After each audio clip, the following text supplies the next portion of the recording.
All right, today I'm here with Duane McGee, who served, I'm assuming, in the United States Navy? That's correct. All right. Navy guy. My best friend serves in the Navy currently, so I love it. You will not get any flack from me because I didn't serve, so I can't say, well, Marines are better or whoever's better. It's thank you for your service. What years did you serve? I served from 1980 to 1992. At that time, President Clinton was trying to downsize the military, and I was offered, lack of a better word, a severance package. And much like the federal workforce of today, I had to roll the dice. Do I take it? Stay in and see what happens, or do they? Yeah. Is this the best it's going to get? Am I a number? Yeah. So I took the money and ran, and actually never looked back. I think after taxes, it was $28,000. Had to get my first house, and that's great. And so that part of it, I've never regretted. So I'm assuming though that after 12 years, you would kind of miss the job, though, right? Or most people will tell you, I think it's a general consensus, it's the people.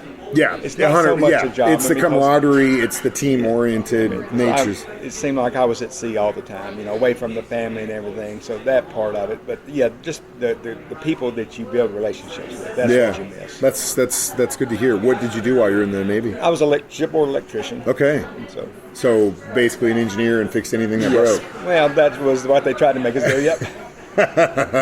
Can you read schematics and stuff like that? Oh yeah, and it's carried over into.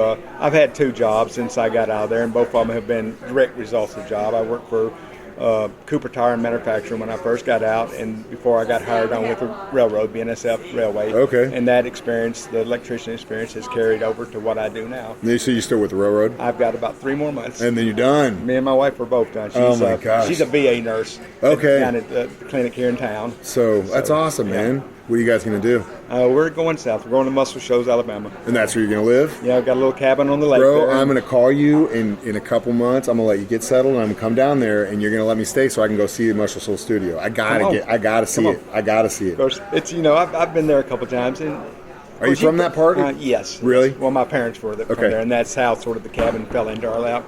But I've been there a couple times, and it's sort of a shocker because you think, this sound that came out of Muscle Shoals. It's literally a closet. And it is. It is. Think of the corner store, country store. Oh yeah. That's literally got a room and a counter, and that's how big that studio is. But the music they put out, it doesn't. holy cow. Well, and that's something as a recording engineer that I've always loved is that you can go into someone's living room and make a great sounding record. If that room is built a certain way, if the carpet's on the floor, how do you have your mic set up? It really comes down to the ingenuity that you have when it comes to that stuff. But we have gotten way off topic. But I'm serious. I'm going to Muscle. I'm coming down, Duane. I'm telling you, man. I'm telling you. I'll be like, hey, I got to work, and I'm going down to Muscle Shoals for a little bit.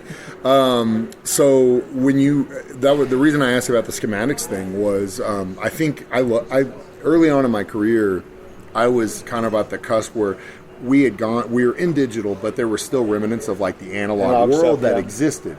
For example, the board we used when I first started was an all analog board, and when we had to build something like, for example, we needed another channel or we needed an automation feature to create, the engineer would have to draw on schematic paper how he would build that, how it would then fit into that board for it to work. And I remember just being completely, because my understanding of schematics is very limited in the sense that if you gave me one to build a distortion pedal for a guitar, for example, I could build it. I know what to get. I know how to read what that transistor is and what this is and how that works and how to solder it all together. I did it when I was in high school. But that's about where it goes. Like, that's where I cap. You know what I mean? And so when I watched him do that, I was just like, God, this is a lost art. Oh, yeah. It really is. Because it doesn't exist anymore. Yeah. And most of the stuff that we're moving towards, it just blows my mind. Well, most stuff now is just plug and replace. Yeah. Pull the card out, throw it away, put another card rebuy it every 2 years, which is insane to me. It is. Because, again, you got even just in stations that are, running 20, 30, 40-year-old transistors and translators and antennas and all that stuff, and they're having to rebuild all the time because of how much it costs them, then the maintenance of it after the fact, which sucks. Because again, like I'm old school mentality. Like if I can, my car is a '93 because I can rebuild it and I know how to fix everything on it. You know what I mean? Yep. So to me, that's valuable. Is it pretty? Hell no. But it runs, baby. It runs. Point A to point B. Obviously, you said you were underweight a lot. Did you spend a lot of time overseas, or? Yeah, I think during my whole time I did 5 major deployments. They were all scheduled to be 6 months. That's by the law. That's what they were supposed to be. But the needs and security of the country overtake that. So the shortest one I ever did was 8 months, and the longest was 11 months. Wow. I almost a year underway. Yeah. That's anyone that knows that's been on a boat. Oh, yeah. That's bad. That's a long freaking time.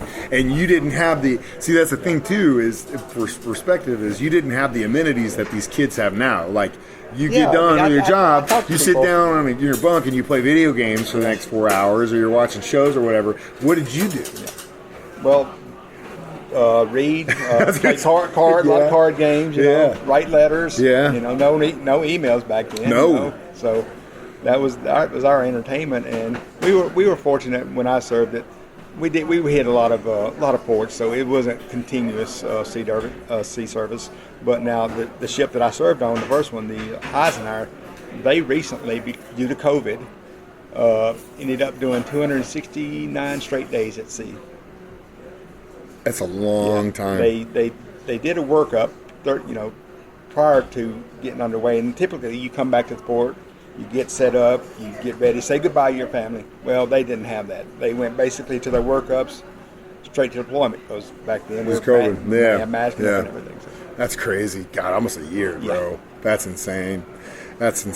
Well, Duane, thank you so much for your time today. Thanks for talking with me. Thanks for coming to lunch, and above all, thank you for your service, sir. Thank you.